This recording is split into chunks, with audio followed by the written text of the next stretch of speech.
Ben ritrovati dalla redazione. Dramma a Basovizza, una sessantenne triestina è morta dopo essere rimasta gravemente ferita dallo sparo di un fucile durante una battuta di caccia in una radura del Carso triestino situata a poca distanza dal sincrotrone.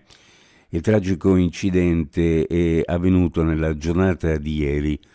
La vittima si chiamava Denise Marzi Wildauer, un compagno di caccia che era assieme a lei l'ingegnere mugesano Dario Peracca di 80 anni ha fatto partire un colpo della sua arma che ha preso in pieno la donna. Si è trattato di un incidente la cui dinamica non è ancora chiara. Sul caso stanno indagando la squadra mobile e la polizia scientifica. La sessantenne è stata sottoposta a un delicato intervento chirurgico durato molte ore, ma che alla fine non è servito. La donna è morta in serata. Sono due i furti registrati negli ultimi giorni dalle forze dell'ordine a Gorizia e a questi si deve aggiungere un colpo andato a vuoto che è stato tentato a Capriva del Friuli. Il primo furto è stato messo a segno in una villetta a Schiera di via Serra, il secondo ha riguardato un'abitazione in via dei Gabrizio.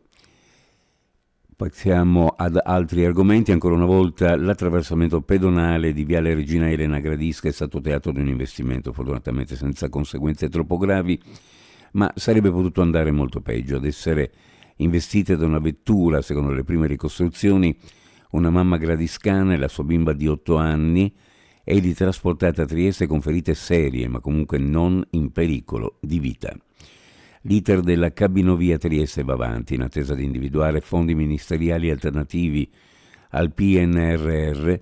La giunta comunale, con delibera dell'assessore alla pianificazione territoriale Michele Babuder, completa la procedura di valutazione ambientale strategica dell'impianto a Fune, recependo il parere positivo già espresso sia dalla Regione che dal Ministero dell'Ambiente e della Sicurezza Energetica. La chiusura del procedimento di VAS avviato nell'aprile del 2022 completa di fatto tutte le fasi necessarie per l'approvazione della variante al piano regolatore comunale. Accesso nord, mobilità sistemica e turistica, imprescindibile per la realizzazione del tratto di risalita sul Bosco Bovedo.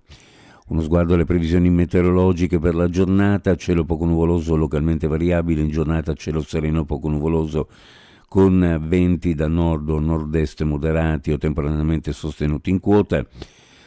Di primo mattino ancora qualche debole precipitazione residua, temperature minime raggiunte in serata, e le minime in pianura fra meno 1 e 3, sulla costa fra 3 e 6 gradi, le massime ovunque fra 8 e 11 gradi centigradi.